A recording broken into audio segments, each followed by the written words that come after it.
Një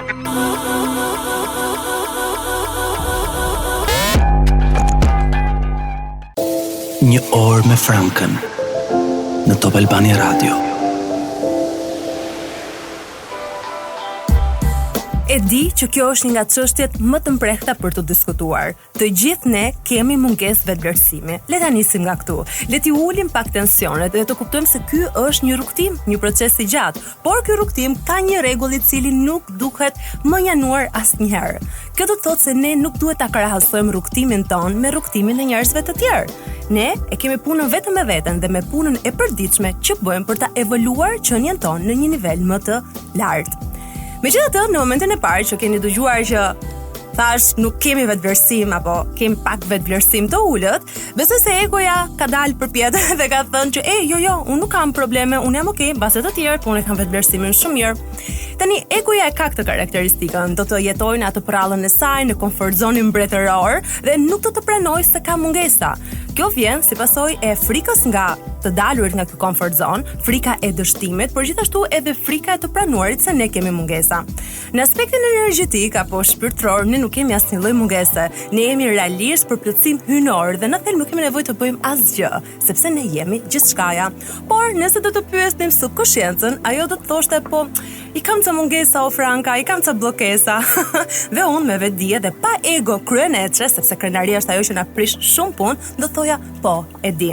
Subkonscienca gjithashtu do të na fliste për prindërimin e pandërgjeshëm, për mënyrën se si prindërit në mënyrë të pavetdijshme, edhe pse na duan dhe do të jepnin botën për ne, me fjalë po fjalit, në duke të padëmshme, kanë ndikuar që ne të na krijohet një vetëvlerësim i ulët, edhe na kanë lënduar. Për shembull, nëse kemi dashur të dalim me prindërit tanë dhe në moment fundit ato mund të kenë dalë me miqtë e tyre, apo nëse kemi qenë duke dëgjuar një këngë të bukur dhe na ka pëlqyer, ato kanë thënë çfarë janë këto këngë, nuk ja vlen fare, hiqe muzikën.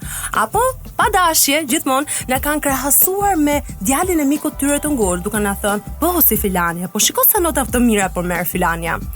Kjo neve na ka prezantuar që herët në fëmijëri se dashuria e prindërve, ajo e cila duhet jetë e palimituar, që nga pak e kushtëzuar. Ne kemi marr mungesë vlerësimi, mungesë vëmendje, mungesë përkushtime.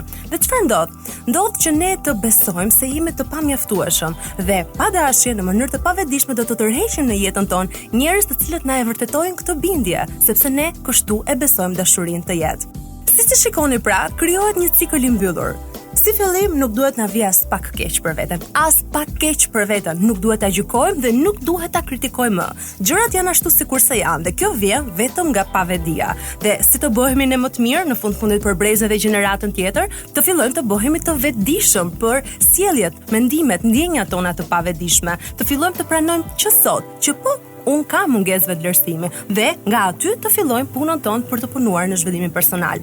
Normalisht që ka njerëz që kanë vetëvlerësim të lartë dhe duken dhe të tillë në dukje, por po të hyjmë thellë dhe po të vëzhgojmë në subkonsciencë, aty ka bllokesa. Të gjithë kemi këto bllokesa, siç e tham, vijnë nga fëmijëria. Megjithatë, mund të ketë edhe njerëz të tjerë që thonë, "Ej, unë kam vetëvlerësim të ulët, unë e pranoj më vëlla, tani Franka na thua ne gjë se si ta rregullojmë, si ta përmirësojmë veten për më shumë." E patër, ndjeki pjesën e dytë.